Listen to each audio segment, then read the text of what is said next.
There was a time when the mountains held secrets and the forests whispered stories of courage and survival. In a land where green hills touched the clouds and mist danced between ancient trees, there lived a man named Rajan who had spent many years serving his country as a soldier.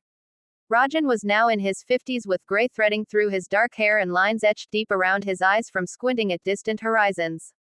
He had seen much in his life, perhaps too much, and now he found himself in these remote mountains doing what he knew best, protecting a border that few civilians ever thought about. The year was moving toward its end and the cold was beginning to settle into the valleys like an old friend returning home. Rajan was a sniper, trained to wait, trained to watch, trained to make decisions that weighed heavily on the soul. He carried his rifle with the ease of long familiarity and wore a ghillie suit that made him blend into the landscape like a shadow or a whisper.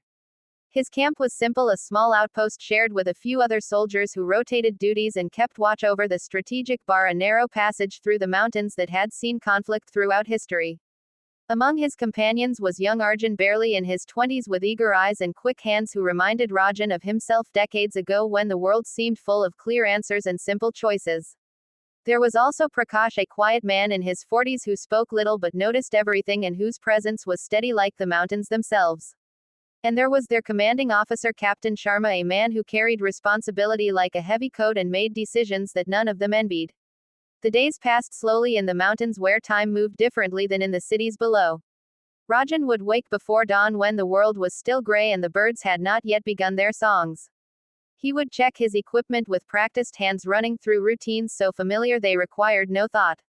Then he would move to his position high on a ridge where he could see the valley below and the bar, the passage that enemies might use to infiltrate. The waiting was the hardest part, always had been. Hours would stretch into days and days into weeks with nothing but the wind and the occasional call of an eagle for company. But Rajan had learned patience over the years, had learned to quiet his mind and find peace in the stillness. He would think about his village far away, where his wife Meera tended their small garden and waited for his letters. He thought about his daughter Priya, who was now married with children of her own, children he saw too rarely. He thought about the choices that had brought him to these mountains and whether they had been the right ones. One morning, as autumn was giving way to winter, Rajan spotted movement in the valley below. Through his scope he could see figures moving carefully through the forest, trying to use the terrain for cover. They were enemy combatants, he could tell from their equipment and the way they moved with military precision toward the bar.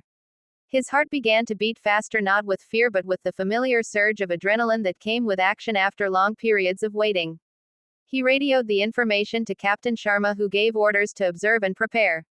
The next hours were tense as the enemy group made their way closer to the strategic passage. Rajan watched them through his scope, counting their numbers, noting their weapons, trying to understand their intentions. There were 5 of them moving in formation, with one man taking point and another bringing up the rear. As they came within range, Rajan steadied his breathing and prepared to follow whatever orders came. But then something unexpected happened.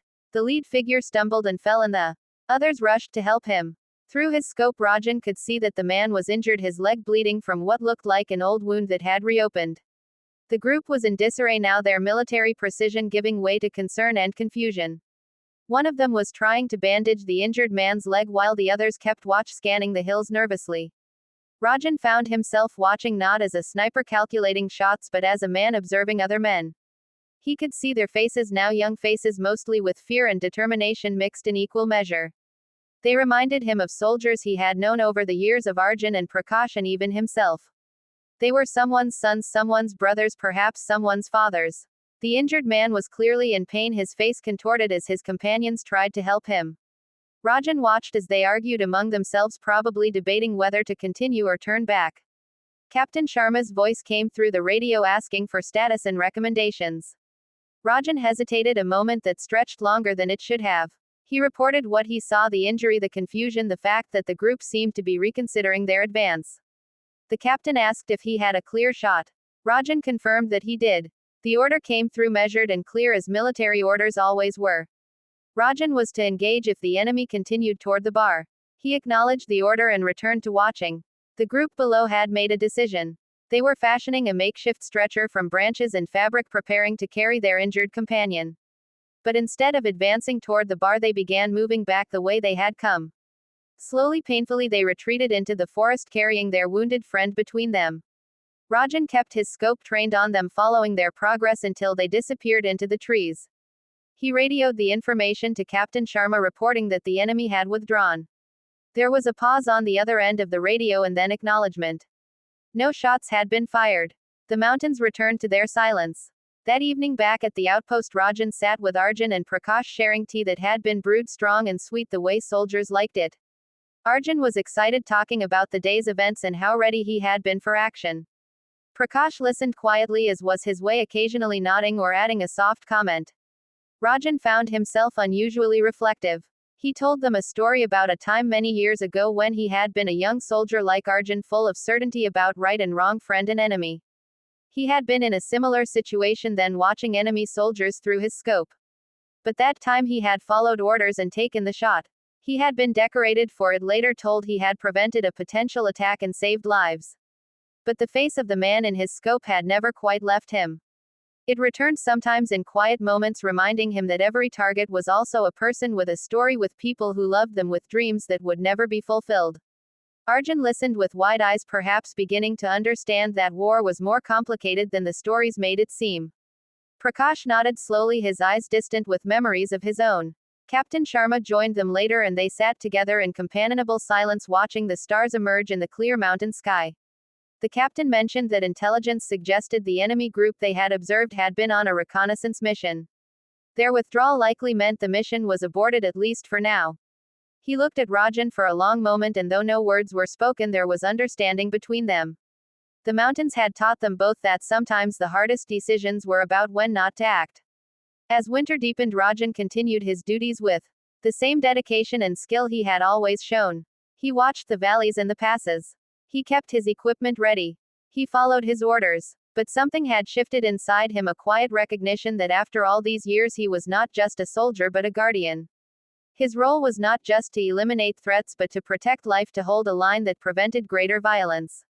There was wisdom in restraint and knowing that every action had consequences that rippled outward in ways no one could fully predict. He wrote longer letters to Meera now, telling her things he had never found words for before. He wrote to Priya asking about his grandchildren and telling her how proud he was of the life she had built. He began to see his time in these mountains not as exile or duty but as a kind of meditation, a place where the distractions of the world fell away and what remained was essential. The winter brought snow that painted the mountains white and made the forests look like something from a dream. Rajan would sometimes pause in his rounds to simply observe the beauty around him. He noticed how the light changed throughout the day, how the shadows moved across the valleys, how the wind carried different sounds depending on its direction. Arjun grew quieter as the months passed, less eager in his speech, more thoughtful in his observations. Prakash continued his steady presence, a reminder that strength did not always need to be loud. Captain Sharma led them with wisdom earned through years of service, making decisions that balanced duty with humanity. One evening, as they sat around a small fire, Arjun asked Rajan how he managed to stay calm, how he dealt with the weight of his responsibilities. Rajan was quiet for a long time before answering. He said that he had learned that life was precious, all life, and that protecting it sometimes meant difficult choices. He said that courage was not just about facing danger but about facing yourself, about being honest about the cost of your actions. He said that in the end what mattered was not the decorations or the recognition but whether you could live with yourself, whether you could look in the mirror and recognize the person looking back. Arjun nodded slowly, beginning to understand. Prakash added softly that they were all doing their best, that none of them were perfect but that trying to do right even when it was hard was what defined them. Captain Sharma listened and then said simply that he was proud to serve with such men. The fire crackled and the stars wheeled overhead, and for a moment everything felt right. As the seasons continued their eternal cycle, Rajan knew that his time in the mountains would eventually end. He would return to his village, to Meera and her garden, to Priya and his grandchildren. He would carry these mountains with him always, their lessons written in his heart. He had learned that kindness was not weakness, that seeing the humanity in others, even enemies, was not betrayal but wisdom.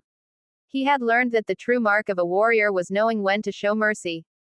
He had learned that life was full of gray areas that required judgment and compassion in equal measure. And he had learned that in the end we are all connected, all making our way through this world, trying to do our best with the understanding we have. The mountains stood eternal witnesses to human struggles and human growth. They had seen countless soldiers come and go, each one carrying their own stories, their own burdens, their own moments of choice. And they would continue to stand long after Rajan and his companions had gone, offering their quiet lessons to anyone willing to listen. In the years that followed, Rajan would sometimes tell his grandchildren stories about his time in the mountains. He would tell them about the beauty of dawn breaking over the peaks, about the camaraderie of soldiers who become like family, and sometimes late at night when they were old enough to understand, he would tell them about a day when he watched enemy soldiers carry their wounded friend away, about a choice to hold fire, about understanding that came with age and experience, about the kind of courage that had nothing to do with pulling a trigger. His grandchildren would listen with serious faces, beginning to understand that their grandfather was not just a soldier but a man who had learned hard lessons and chosen to be guided by compassion. And Rajan would hope that they too would find their way to kindness, that they would learn to see others as fully human, that they would choose understanding over hate, because in the end that was the only way forward, the only way to break cycles of violence, the only way to build a world worth living in. The mountains had taught him that, and it was perhaps the most important lesson of all.